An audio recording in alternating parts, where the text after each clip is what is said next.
Welcome to LOA Today. Walt Thiessen, Alyx King, and life coach Tom Wells here. Today is Friday, December the 21st, 2018. 8 a.m. Eastern, that's New York time, 5 a.m. Los Angeles time, 1 p.m. in London and in Sydney, Australia, 12 midnight. Wherever you are in the world, thank you for tuning in. If you're tuning in live, if you're listening to the recording, well, thank you for tuning into that too. We're off to another start here with a Q&A session, primarily aimed at the Law of Attraction Changed My Life group, although we're also now more broadly expanding because we're broadcasting on LOA Today's page on Facebook so that you don't have to be a member of the group in order to participate. Anybody can participate now. So hopefully everybody can find us in the world now. That's the whole objective, right? And that way everybody in the world... People. It is a lot of people. Hey, we got to get them on here somehow, right?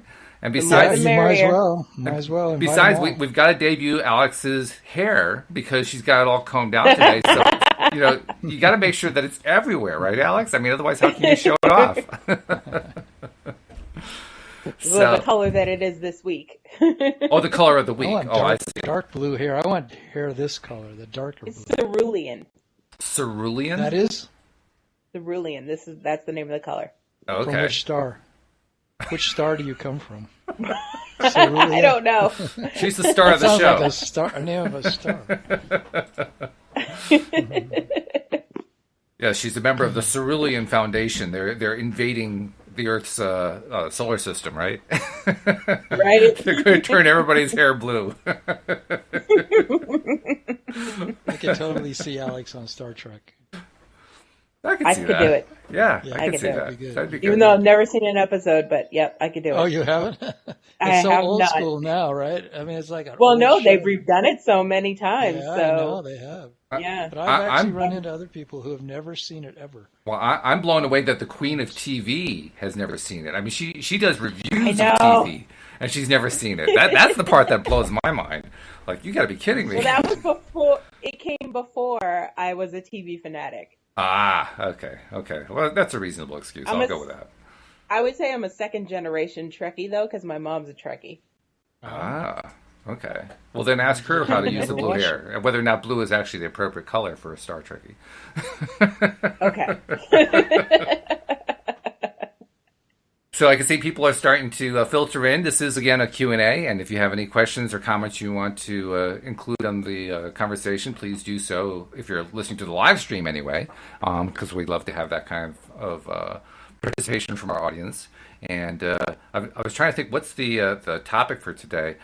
I was actually thinking about something regarding how we focus on what it is that we want in our lives, or more precisely, how we don't focus on what we want in our lives. And I say that because I'm really becoming aware, and I want to see what you guys think about this. I'm really becoming aware in a big, big way lately of how people, including myself, will create these little images, these little, we'll create vision boards, we'll do affirmations, we'll do a whole bunch of things, and we'll do them and we'll focus on them for like 5 minutes a day or 10 minutes a day. And then we go on with the rest of our day, and we completely contradict everything that we said in those little vision boards and vignettes and affirmations. Yeah. I mean, I'm really, really aware of that because when you contradict yourself, you're basically undermining all that work that you're doing. So I'm gonna post the first question to Tom on this one because he's the life coach. So Tom, what's the secret? I mean, what's the trick? What method should we use to make sure that we're focused on what we want instead of getting back into those old habitual patterns? Because they're just so easy to fall into, Of course, there's so many things we can do, but I think the main thing that I would say is we've got to get into the present moment and enjoy it more, because no matter what we're choosing to do, we always have kind of that choice. I mean, we definitely always have that choice. I was thinking today of how it's like a couple days before Christmas, and when I was a kid, I was so excited. For 2 solid weeks leading up to Christmas, I was nothing but, I was just in ecstasy. At least, of course, school was out too. That was a big part of it. But I could see these presents accumulating under the tree, and I don't know, the whole thing was just like such a turn on for me. I was just happy all the time. And I was thinking today, like your question, how could we, if we're focusing for 5 or 10 minutes a day on the thing we most want, how come we then don't focus on what we want the rest of the day? Mm-hmm. But it always comes down to the present moment. Like, are we having a good time in the present moment? And if we let ourselves have a good time in our life, and go, hey, this is my life. Yeah, there's going to be a future, maybe, but I don't even know if I'm going to be here another day. I don't know that. Right. And so if I'm not enjoying it right now, and I'm too worried about getting all the things I want later, or I'm suffering, sometimes we're suffering a lot in the present moment, but even then, we've got to find a way to get through it. So we have to find a way to chill out. So that's my answer. I mean, one of the biggest things to do is to fall in love with your life right now. Find things that we can appreciate about it. And from that place, we attract the next best thing, the next best thing. That's how life happens. It happens one moment at a time. And if we're in a good vibe now, we're going to attract another good vibe thing. And all those things we put on our vision board and in our 5 minutes of affirmations a day or whatever, they're only going to come out from that vibration moment by moment.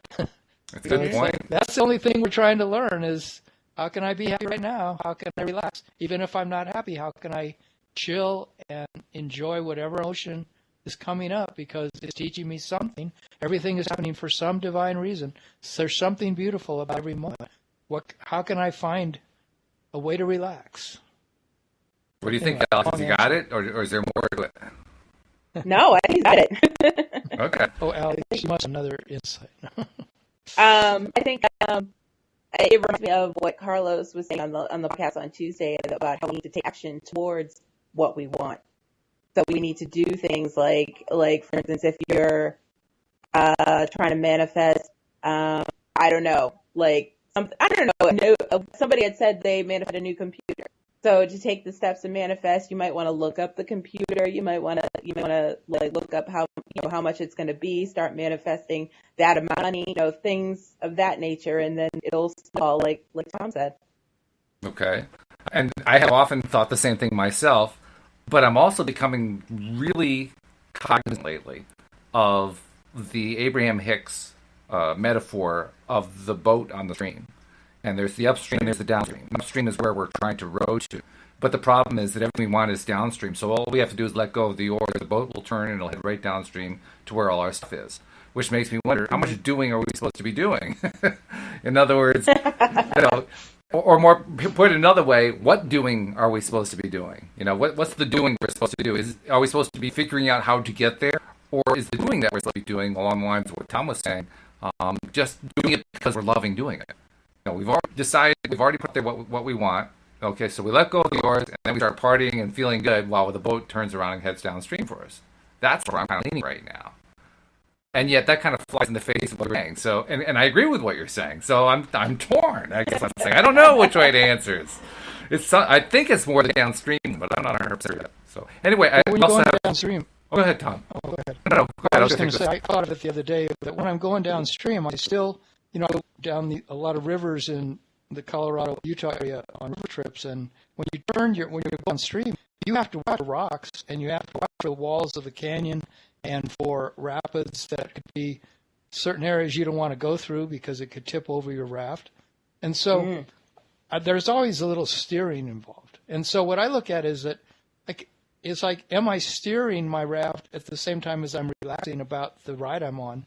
So there's trust combined with being attentive to my vibration, being attentive to the choices I'm making, so that I'm not just, because if we live out of our past concept, we're going to continually get the same result.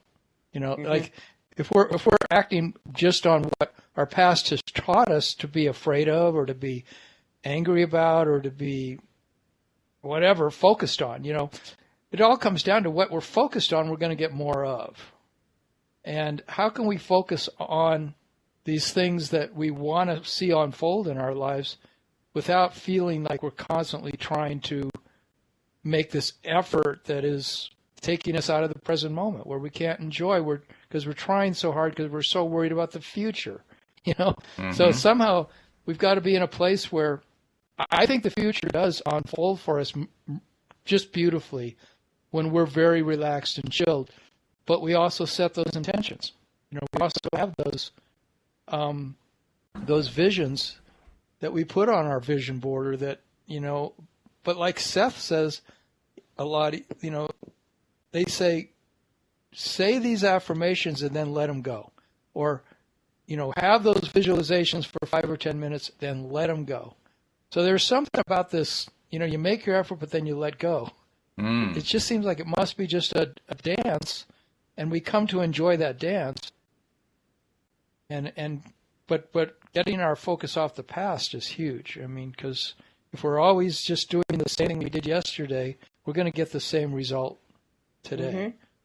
I think we're onto a good topic here. Also, I want to make sure I bring in our audience because we already have our first question, and maybe this even relates. It's quite possible. Nasha, one of our regulars, of course, asks, "What does a dream you see often indicate?" So if you have the same dream over and over again, what's that telling you? Is it a message? Is it a sign? What do you think? Do you have that happen to you? What is it? What's a dream that we have over and over again about? What do you think, Walt? Well, I asked you first. Oh, you're asking me?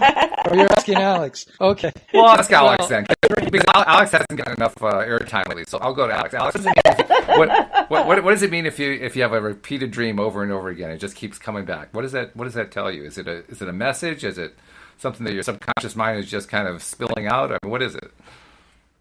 I mean, it could be a number of things. It could be a message from whoever or whatever, but also could be something from your past that you're just reliving over and over. It's something that you regret or something that you have issues with. And, but basically dreams are about letting go. So focus on the dream, try to finish the dream, and then, get a book and try to look up the meaning and see what different things mean. That's what I used to do. You used to do. You don't do that anymore. Not so much. Okay. Because I'm on so much medication that my dreams are crazy, so I give up.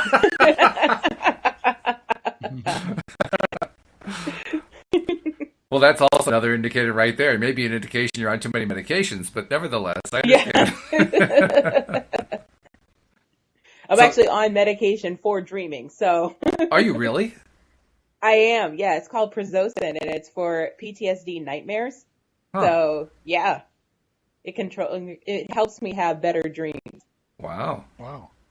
I'd never heard of anything like that. That's pretty wild. I didn't either until you told me. I feel like it does. I don't have nightmares. So, yeah. All right then. I think if a dream is occurring over and over again, that it's our subconscious or wanting us to get a message. And it's doing it in a way that it will not go away because there's something contained in that dream that has got some really good messages for us that we need to pay attention to. So, yeah, you can do like Alyx said. I mean, you can go back into a dream and ask questions of the characters in the dream. You can go back into a dream in your waking state and close your eyes and, get in touch with your breath and go back to a certain section of the dream and ask that it unfold for you new understandings. And it often will. If you can relax enough and play the game with your own consciousness, it's there. Those dreams are constantly taking place, and so there's a lot of lessons there if we'll take the time and play with it. I don't think it's easy all the time. It isn't for me anyway to go and talk to the different characters in my dreams because I don't know if I always trust what the answers I get. I'm thinking, oh, I made that up. But I think it's important to not go to that place. Instead, to have a lot of faith that if we go back into our dreams, we will get answers. We will learn things. And each one of our dreams is so private to each one of us that I just believe we've got to play with it to find the answers. So are you an advocate of what they call lucid dreaming, where you deliberately, consciously take an active role and be a participant rather than just being led through the dream, and then while you're lucid dreaming, ask questions and learn more about what it is that you're trying to learn. Yeah, you can even go on journeys in a lucid dream, like you can direct what's happening in the dream. And I just got a book on it, and so I'm really just a novice. I'm starting to do it, but I have had enough lucid dreams where I really felt like I was really clearly participating in the dream that I want to develop that skill. It's a huge way, I believe, to gain self-confidence and to gain self-awareness is to be playing in the dream time as well as in this waking dream, because it's all one big dream with all these different facets to it, Because that's another thing you can do. You should begin to look at your daytime life as if it was a dream and see what symbolism is coming to you from different things that show up in your day. So you can actually tie it into what you're planning to do for the day. I guess that's what you're saying. That's how my dreams go. Your dream? Yeah. Yeah, sure. Okay. But I'm just barely learning all that stuff. So I think it's exciting as hell, though, to learn about lucid dreaming and to imagine that I could play in that realm. While I'm in my bed, I could be going into this realm of understanding myself in whole new ways that are taking advantage of all the gifts of the subconscious, because that's a entire world there, and whole cultures believe that we live more in the dream time than we do in what we call this waking reality. Well, it's an interesting question. No, go ahead. Go ahead. Lots of indigenous cultures, as I said, I think I said on a show recently that lots of indigenous cultures were based on their dreams. The Ashwar Indians, when I was in the rainforest with them in the Amazon in 2009, they got everybody up at 4 a.m. and we all went and told the village elders what our dreams were, and they planned the whole day based on what the dreams of people are every night. That's how they decide. The dreams tell them where the game is going to be found that day in the jungle. It tells them who's coming from another tribe to visit them. Tells them what's going to happen with so-and-so's broken arm. They get the answers to everything from the dream time. Very interesting. Okay. Well, we've got some more commentary and questions from our audience, so let's bring some of that in. Suraj asked a question and also made a comment. He says, is there any place to tackle deadlock situations in our day-to-day life? And then he says, what you are seeing in your dreams depends on our age also. And I'm curious what you think about both of those comments. Alyx, let's go to you first. First of all, do you think that... Oh, go ahead. I was going to say, I don't know what deadlock is, but I was going to say, I don't see how your dreams are affected by your age.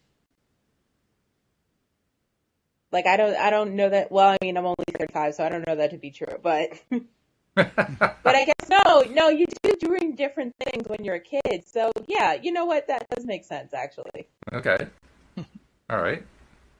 And I guess a deadlock situation, I'm not quite sure what he means by that either, but I'm assuming it's something where you've reached an impasse of some kind, either with somebody else or with your own thought process, or maybe you've reached some sort of a crossroads, a kind of a crisis point in your life. You're trying to figure out what to do with it. That may be what he means by a deadlock. I don't know, Sarge, you're going to have to give us a little more detail about what you mean by a deadlock situation. And then Deidre asks, Tom and Alyx, is it true that the people we encounter in our dreams are aspects of ourselves? Interesting question there.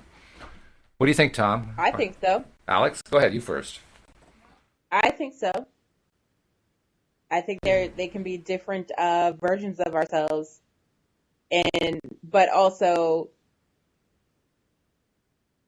what was I going to say? I lost my train of thought. I don't know, Tom. You go. I lost my total train of thought. It happens to all of us. I'm currently believing that everything in my dreams is an aspect of me, and it's all to teach me about who I am as a consciousness. Much bigger than who I think I am most of the time. The dream is showing me lots of aspects of myself. In psychology, they talk about the animus and the anima, and the anima is your feminine side, and the animus is your masculine side. And when you see a man in your dream, it could be the masculine side of your creative soul is trying to tell you something about your masculine qualities, and the anima is trying to tell you something about your feminine qualities, your creativity and your warmth and your nurturing and your loving side and all those feminine qualities. So there's a lot going on in dreams that we can learn. Some great books about understanding the animus and the anima are out there. So I just find it's a fertile. I just ask every single part of my dream what part of me it is, or what it's trying to teach me. It's an interesting question. You can dialogue with those parts. Well, that's true. Yeah. I mean, that's the whole point of the lucid dream, isn't it? To interact directly with what's going on in the dream. Mm-hmm. Yeah, exactly. But it also occurs to me that if I think of who we are in the grand scheme of things, we are source energy that are we're non-physical beings currently having a physical experience. And in the course of that physical experience, we go to sleep and we dream. When we're dreaming, I imagine that in some way we are more directly interacting with the rest of who we are, what I sometimes call my inner Walt.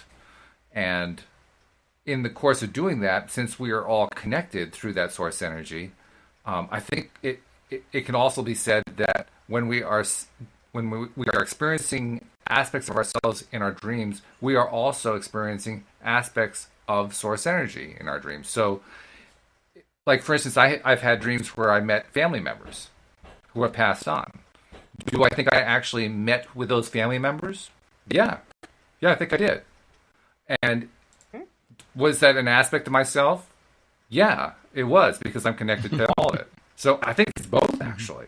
I think it's, we're interacting with others, and yes, we are interacting with aspects of ourselves, which is a little confusing, I agree, yeah. but I think it's well, all what's going on. We can't separate ourselves actually from anything. We think we can, and that's the way the world appears, as if we're separate from the squirrel outside our window, and we're separate from that tree, and I'm separate from Alyx, and I'm separate from Walt. But in the real larger picture of everything, in the quantum field, we're all incredibly connected. And, that's the way quantum physics has really proven that every molecule in the universe is totally connected to every other molecule, and there aren't even molecules, there's only waves, and then waves collapse and become particles that we then call, things, but in reality, it's a pretty huge dance of wonder that's going on, and we're connected to all of it, and that's the amazing thing, is to keep waking up more and more to that.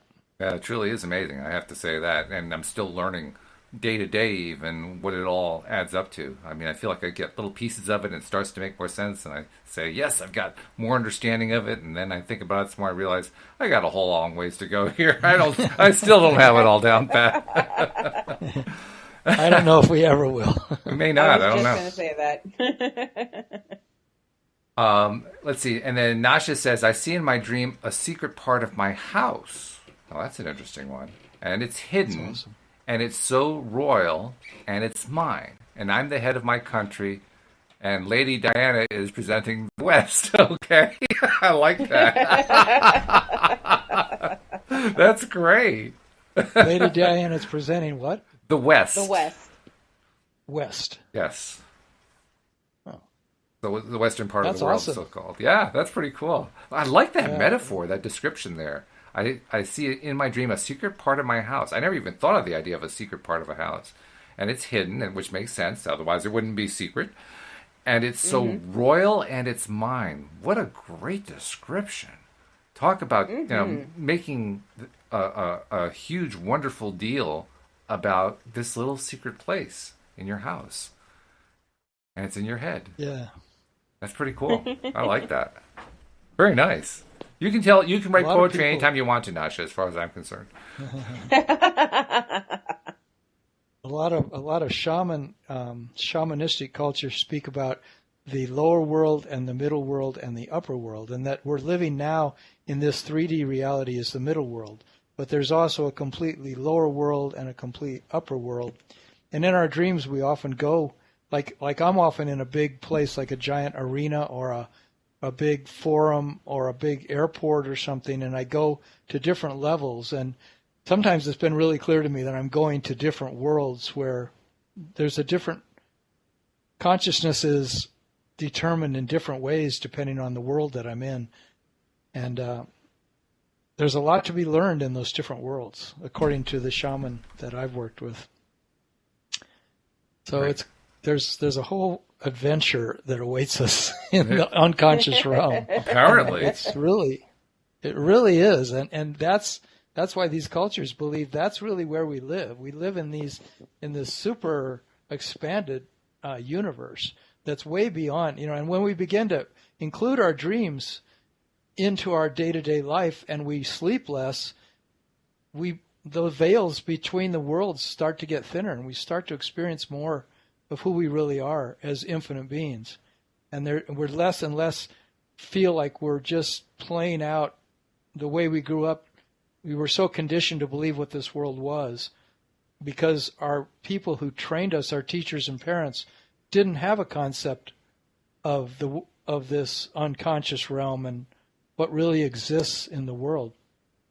So much more than what meets the eye.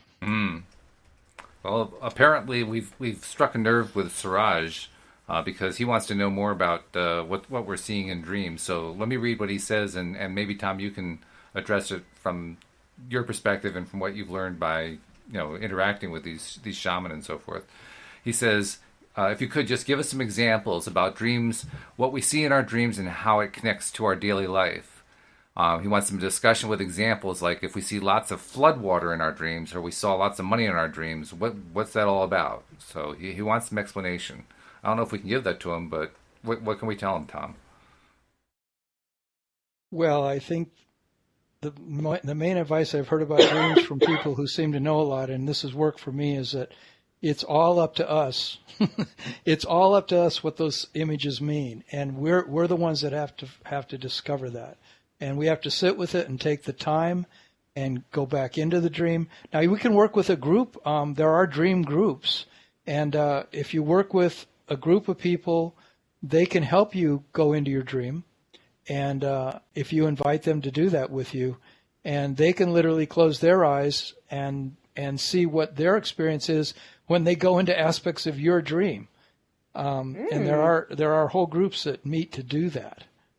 Wow. And I would like to get into one of those groups. But there's I suggest that he read Robert Moss, Moss, Robert Moss. He's one of the leading dream authorities in the world. He's from Australia, and he's a modern day shaman who has really studied dreams and worked with dreams his whole life. Ever since when he was a kid, he almost died of some very severe illnesses that took him into these high states of fever, and that's where he began to open up to what the dream world is all about. And now he's had just amazing experiences where, Native Americans will come and talk with him at night, and all these things happen. It's been going on for years with him. So he teaches workshops all over the world, but his books are really good to read because you start to understand how to work with your dreams and how to understand all these different things that they're trying to teach us.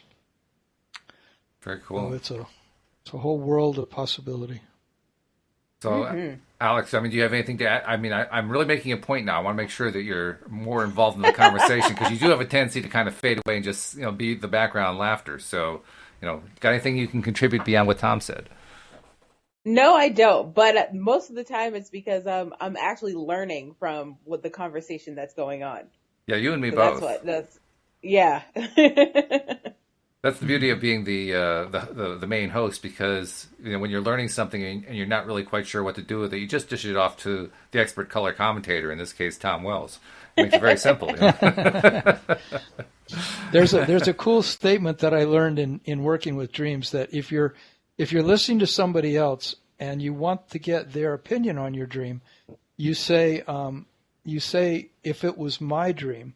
Because you can never be in that person's actual dream, but you can say, if it was my dream, if I saw a lot of money, that would mean to me that, and then you can say what it would mean to me, It would mean that I guess a lot of money's coming to me, or but it's a feeling. Everything's based on the feeling we get from the dream. It's not, there's the symbolism and all that, and you can get a book and read about that stuff, but you're reading somebody else's opinion of your personal experience, which is only maybe going to give you some clues, but really it could mean something entirely different than what the book said, So I don't rely that much on, those kind of books, and neither does Robert Moss. He said that stuff is way missing the point. The point is this is your personal journey. So you're the one that needs to look at those things and see what's it telling you. What are you feeling inside when you see that, when you hear that thing that happened in the dream? What does it bring up in you? And let it evolve in you. You can work with one dream for a whole month and be learning things from it. You could work with it every day for a month and still learn something new. And go back in and go into different parts of that dream and see how they unfold further. You can ask questions of characters in the dream. Why are you there? What are you trying to show me? Who are you? So there's a lot you can do with them. Well, excuse me, Bill G., who is going to be on our Sunday podcast, he's the author of a new book called Conscious Conduit. And he suggested that in regard to what Suraj was asking about floods, he says floods generally mean big change. And Suraj responded by thanking him and said, in addition, he survived 2 times from floods.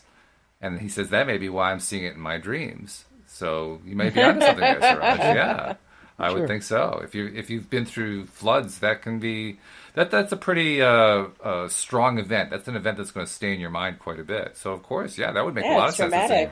It can be traumatic, very traumatic. Yeah. And those were dream events, too. They just happened in the waking dream. Yeah. But they can be interpreted as much as the one that you get at night, It's like it's all teaching. Absolutely. Yeah, good stuff. Hey, I want to make sure I take a moment to remind people who are not yet subscribers to the podcast, please become a subscriber if you're not already. We try to put the links for doing that into the descriptions wherever we post these live stream and pre-recorded recordings. If you don't see a link for your device, we have them for Android devices and for Apple devices, iPhones, iPads, and so forth. If you don't see the links, just go to the homepage of our website at loatoday.net, and you'll see them there. Just click the right one for your device, and it'll just walk you through the process so you can be automatically subscribed, and all the episodes as we do them and as we publish them will come automatically streaming right to your particular smartphone. And then after they've streamed right in there, listen to them, please. That's the whole point. And keep following and listen to all the different episodes we're doing, because I swear every single episode is completely different. The topics we go into can be mind-bending at times, like dream states and what to do with dream states. I mean, I don't think we've really covered that one before. But they're really, really good, so you don't want to miss any of them. And then as you're listening to them, and I want to give a real shout out to Nasha, because she's been doing quite a job on this, but please put out there on social media that you're listening to LOA Today each time that you're listening to an episode, because I tell you, more and more people need to have their daily dose of happy. You found out about what we're doing most likely through social media, so pass it along, help somebody else find it too. And I'm serious when I say I'm shouting out to Nasha, because I am seeing her posting all over the place about how she's listening to LOA Today. She's in conversations telling people about it and so forth. So Nasha is definitely our subscribe it and share it star for the week. And I just want to recognize her for that. Thank you, Nasha. Is she our number one fan? She's the number one fan. Absolutely. I have no doubt. What do we have for Nasha? Well, yeah, that's right. Washer and dryer? Well, let's see what Carol Merrill has in the box over there. Yeah. It's a set of toothbrushes.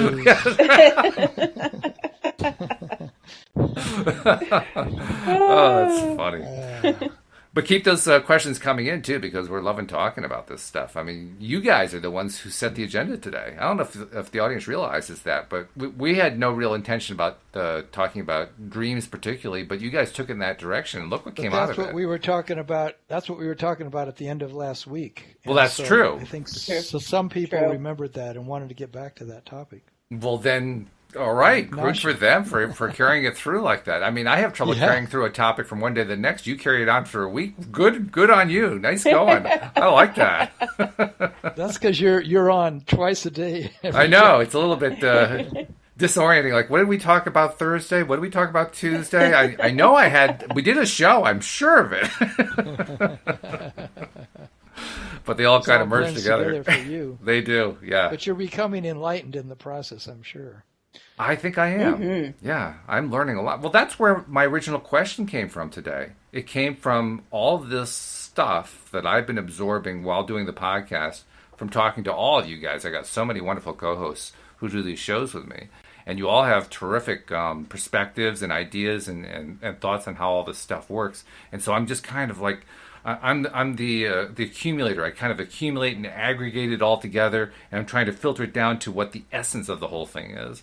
And in the process of filtering it down to the essence, that's where I came up with a question that I asked at the beginning of the podcast, which is, okay, am I putting too much effort and time into doing, or should I be spending more time just sitting in the boat, letting the boat take me downstream? Which is the better route? And maybe, I think, Tom, you kind of hit the nail on the head. Maybe it's both. Maybe you just turn around, let the boat take you downstream, and then you're steering as you're going. Maybe that's it.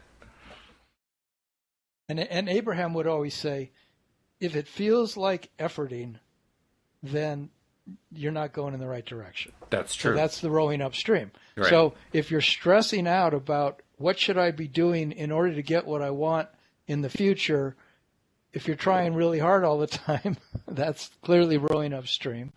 If you're stressing out about it, that's rowing upstream. So I guess it's just always relax and chill out and do what feels good. Do what feels like the next best thing, you know. And sometimes for me that is doing affirmations, or it is getting out my appreciation journal, writing things I appreciate.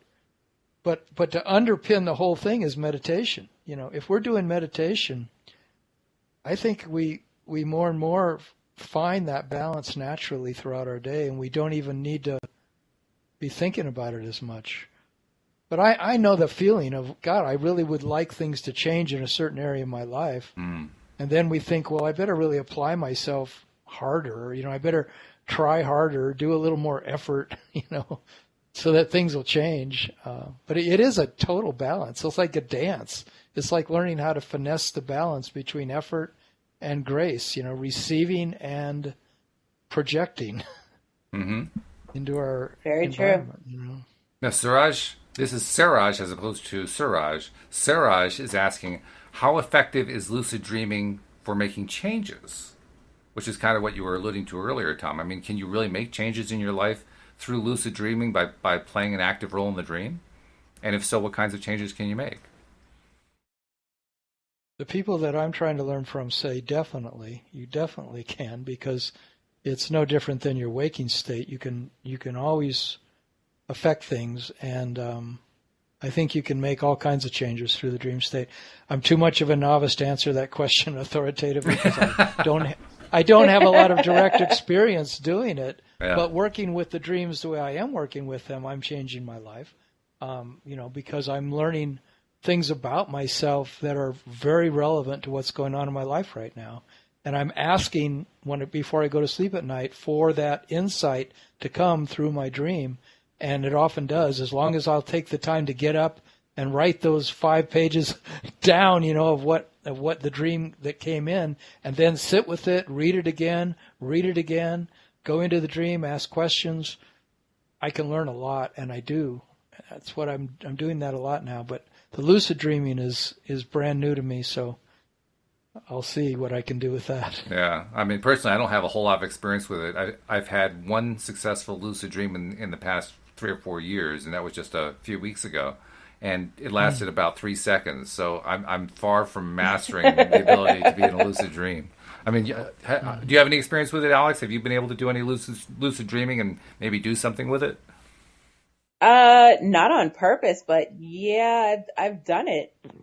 I haven't. I've woken up from a dream, and then I'm like, no, I want to go back because that was a pretty good dream. So let me go back into it, see what happens. You know, whatever happened between me and Channing Tatum. You know, I want to continue that dream. So. Love it. I don't like waking up in the middle of those. So yeah, I can understand that. No. Stay asleep. Wait, come back, come back. Exactly. Oh, that's great. Nasha asked, I'd like to share this week's title with Dee Dee as well. Sure. Yeah, absolutely. What's holding you back? You're like the number one fan Share for putting this away. stuff out there. Go for it. Absolutely. Oh, my goodness. Let's see. Is there anything new coming in here? Just a good conversation going on. A lot of conversation going on in the background. And a lot of appreciation. Well, it's People good that we are. can start a lot of conversation. Well, I'm telling you, the other thing is, as I'm looking at the commenting going on, a lot of appreciation of each other. I'm loving that part a lot. People, complimenting each other and empowering each other and so forth. I'm thinking, how often do you see that in a broadcast of some kind? It's not a common thing. It's something they may kind of slip in for 10 seconds. But this is like an ongoing thing with our group, and I love that. Really, really good. That's great. Yeah. Yeah. That's what I love about my kids. They're both in their 20s and early 30s, and they're just. I notice their friends. They just give their friends so many positive affirmations constantly. If somebody will put something up on Facebook, and everybody will say something positive about it. Yeah. It's so common in their generation. They support each other like crazy. It's really nice. It's encouraging for me to see that happening on a regular basis. It makes me feel like there's a lot of hope. There's a lot of hope. There is. Yep. Tremendous lot of hope. Yeah.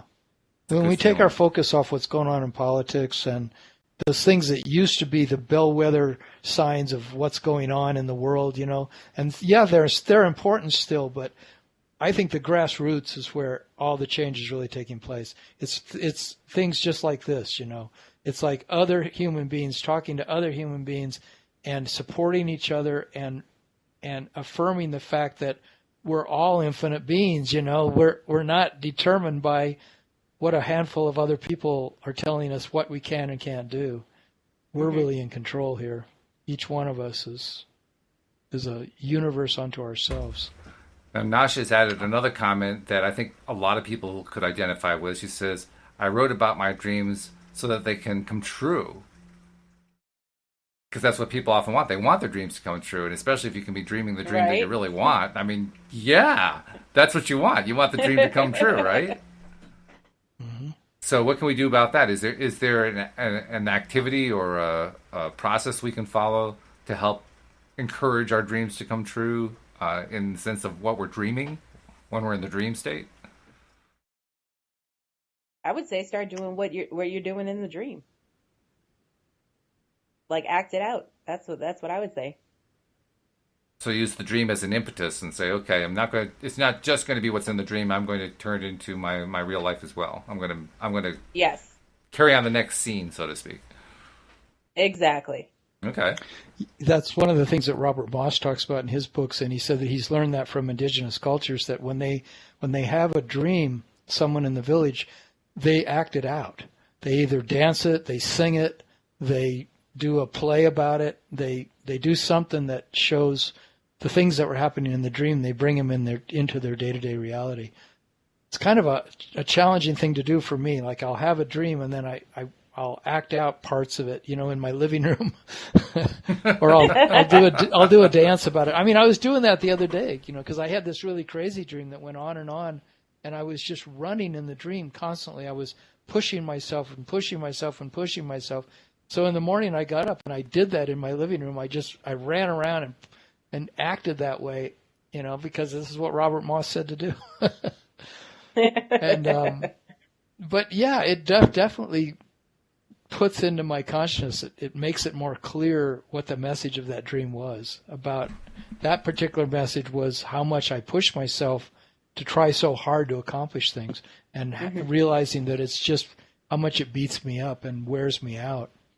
Wears me down to try so hard to accomplish things, and the dream was a huge lesson in that. Right. Bill G was commenting about the same question about what you can do with dreams and so forth. He says dreams are often a signpost of things we need to do in our lives, and he says the trick is to understand what our subconscious is trying to tell us, and then start taking action to make it a reality. What do you think? Sounds legit. Sounds legit. Yeah. All right. That was the dream the dream I had last week I talked about, where I got all these visions of me putting together these really complex projects with my hands, where I was making things and assembling things, and it showed me, because the question I had at that time was, how can I put together the modules for my workshop I'm creating, and feeling that I was very challenged to put them together. But in the dream, I watched how much skill I had at putting things together. And and the message to me was, when I sit down to work on my workshop modules, I want to have that same faith I had in my dream, that I can put together the things I need to make my life successful. That I can put together beautiful things that other people will benefit from. So the dream was a good example of that, of me doing it, and how good I felt in the dream at accomplishing that. Okay. So that's an example of that. So to kind of carry on the theme, and Bill was actually adding on to his, he said, for example, when I dream about fixing or renovating my house, I know I need to make concrete changes in my life. So he's using the idea of the dream as a metaphor, a sort of a signpost or a symbol or an indication of what we really should be working on. It's almost like he's treating it like it's an inner being communication. Does that sound right to you? Yeah. That's all Yeah, it sounds is. right. Yeah. That's all it is. Okay. That's all a dream is. A dream is your inner being communication. Okay. Yeah, it's you. It's you. Well, I ask because I also know that Abraham Hicks, they talk about they talk about dreams in a slightly different way, and I'm probably going to mangle the way they say it because it's been a while since I've read this, but they talk about how a dream or a series of dreams is, in a way, it's the mind and the subconscious mind kind of cleaning itself out. So the sleep process, the resting time, is, among other things, a time when our ability to attract things is slowing down. The momentum slows down so that we can slow down, so we can kind of do a reset, push the reset button. And in the process of pushing the reset button, we have to clear out, the detritus, the junk that's kind of accumulated, that's kind of getting in the way. And the dream process is helping to get that detritus out of the way. So I think about that picture of the dreaming and sleeping process, and kind of try to fit it into what you guys are talking about. And I see some overlap, but it's also perhaps talking about looking at it in a different way. That's why I throw it out there to see, what do you think? Does that resonate? Does that now sound right? Yeah, I disagree, because then that doesn't account for reoccurring dreams. Okay. What do you think, Tom? I think that I like being open to what everybody says, and so I would like to learn more about how Abraham is seeing it.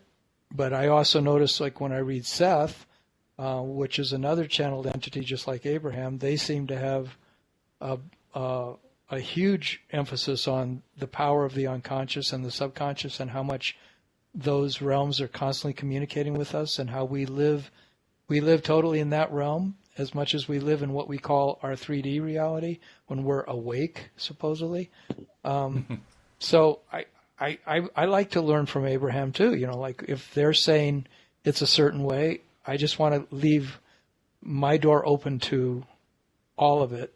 And then whatever seems to be speaking to me in a given day, that's what I go with.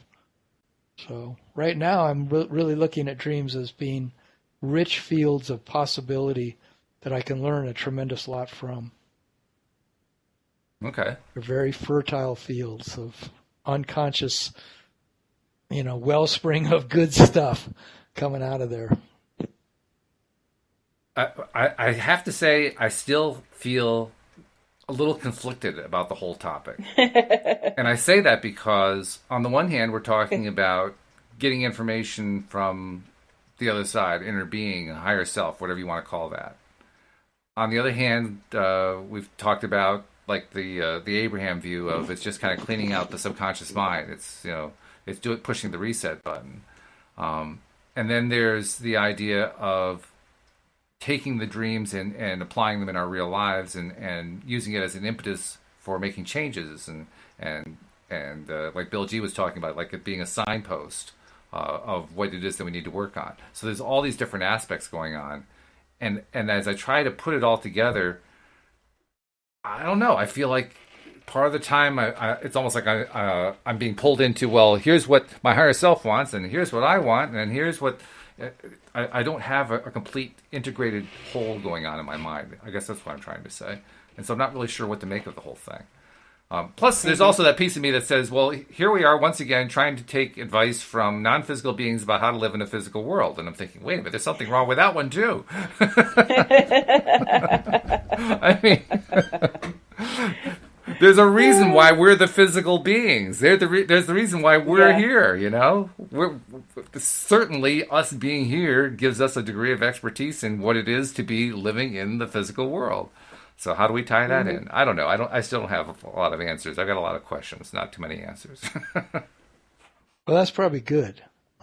Probably is. Because I think just leaving the door open to all the possibilities is really a good idea. And that's why the dream time is such an interesting realm to play with, because there we don't have physical bodies in the dream time, and yet we have perceptions as if we had physical bodies.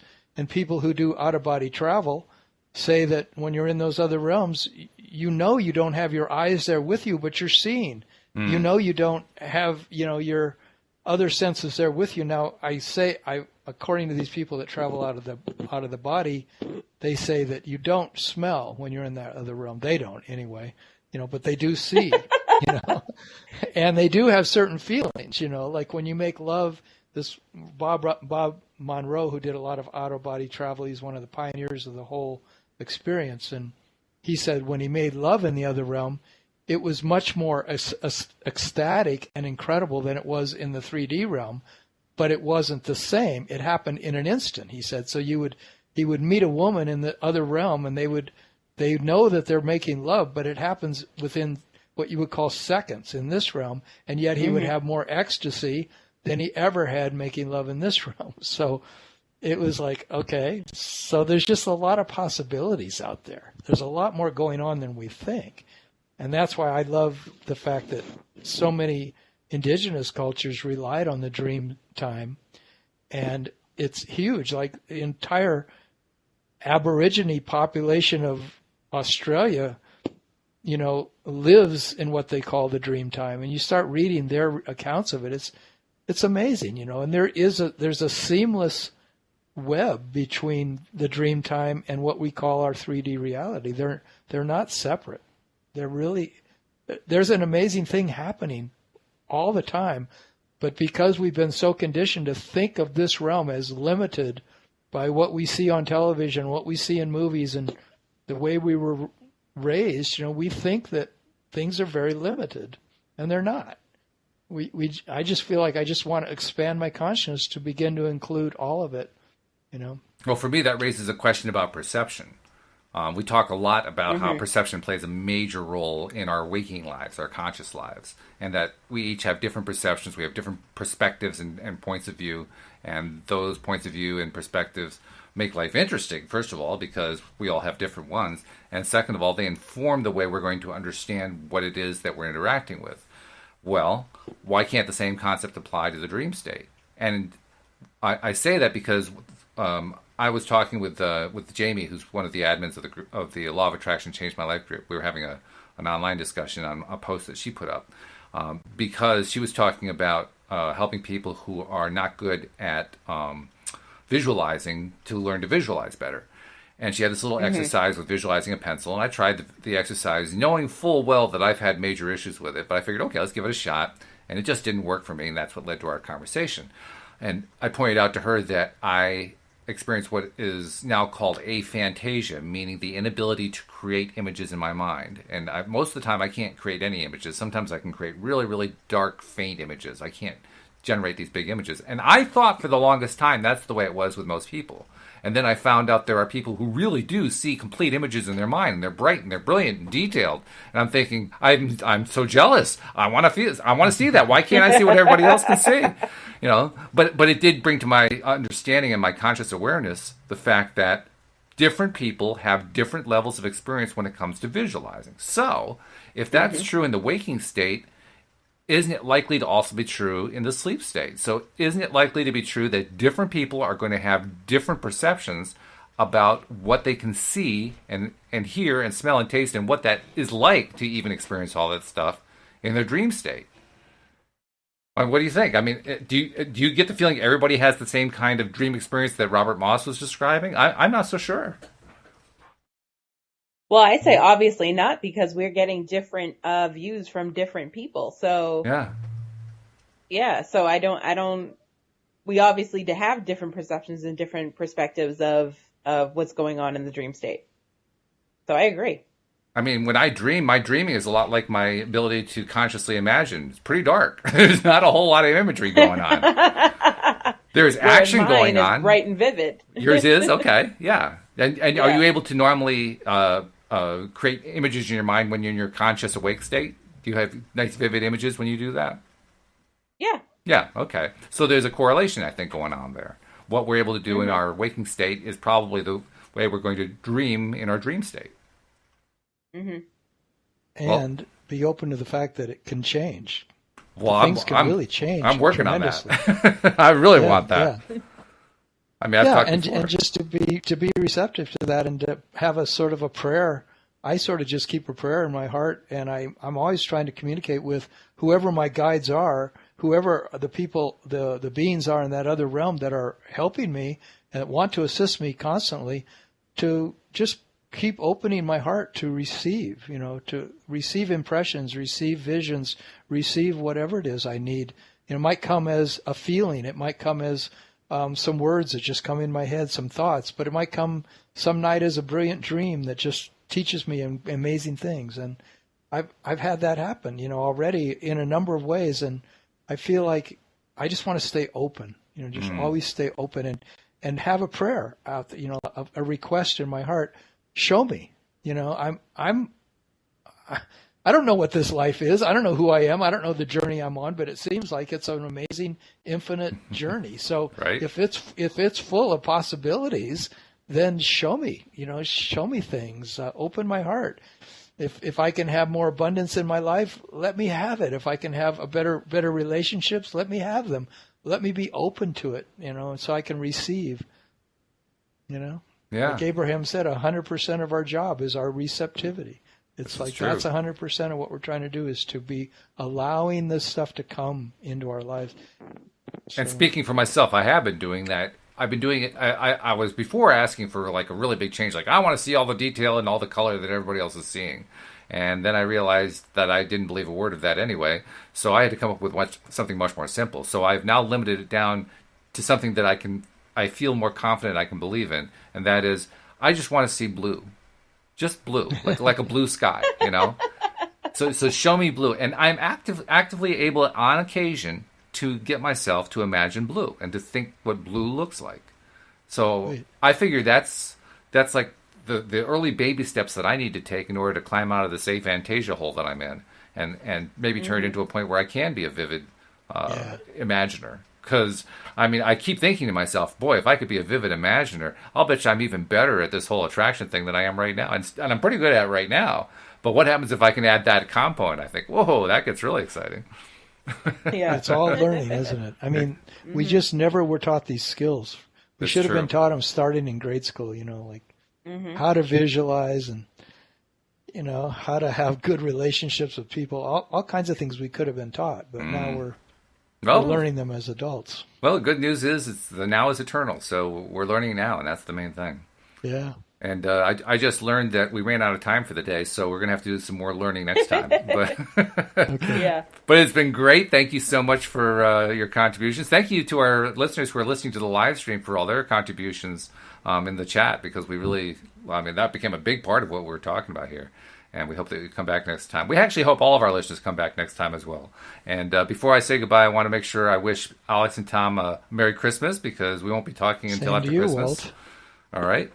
And same to you, Alyx. Same to you guys. And Alyx, you and I normally do a Tuesday show with Carlos, but that show will get postponed for a week because of Christmas. So there won't be any broadcasts on Christmas, either in the morning or the afternoon, but we will be picking up again. Maybe not even Wednesday, but Thursday for sure. We're going to be picking up again with a podcast, so you can be watching for that. So with that thought in mind, I would like to say Merry Christmas to our listeners, and we'll see you all next time here on LOA Today. Goodbye, everybody.